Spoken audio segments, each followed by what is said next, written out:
ឯកឧត្តមសុកលូបានណែនាំដល់សង្កាត់ទាំង10ក្នុងក្រុងបាត់ដំបងកុំឲ្យមានសំណង់មិនរៀបរយកើតឡើងជាថ្មីលើដីចំណីផ្លូវ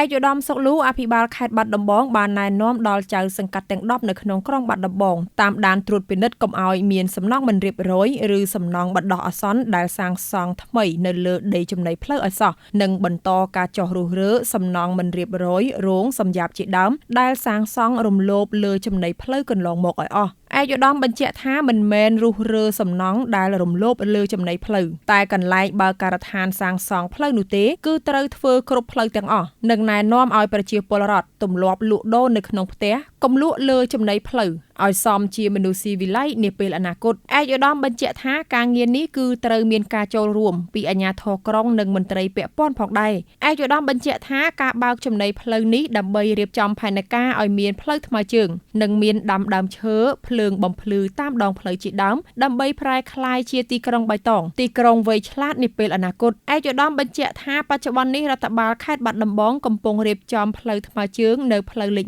1និងសួនច្បារអមសងខាងស្ទឹងសង្កែដើម្បីបង្កភាពងាយស្រួលដល់ប្រជាពលរដ្ឋធ្វើដំណើរថ្មើរជើងការដើរហាត់ប្រាណដើម្បីសុខភាពនិងដើម្បីសោភ័ណភាពក្រុងជាដើមការលើកឡើងរបស់ឯកឧត្តមសុកលូអភិបាលខេត្តបាត់ដំបងខាងលើនេះគណៈឯកឧត្តមអញ្ជើញជាអធិបតីក្នុងពិធីបើកការដ្ឋានជួសជុលស្ដារឡើងវិញកំណាត់ផ្លូវលេខ154ស្ថិតនៅក្នុងសង្កាត់វត្តកក្រុងបាត់ដំបងនាព្រឹកថ្ងៃទី9ខែមីនាឆ្នាំ2026បន្ថែមពីនោះឯកឧត្តមបញ្ជាក់ថានៅឆ្នាំ2026នេះនឹងមានការសាងសង់ផ្លូវ21ខ្សែស្មើនឹងជាង10គីឡូម៉ែត្រក្នុងក្រុងបាត់ដំបងដែលខូចខាតកន្លងមកដូចជាផ្លូវលេខ3ផ្លូវផ្សារណាត់និងផ្លូវចំការសំរោងជាដើមទន្ទឹមនឹងបន្តការសាងសង់ផ្លូវដែលខូចខាតក្នុងក្រុងនៅឆ្នាំ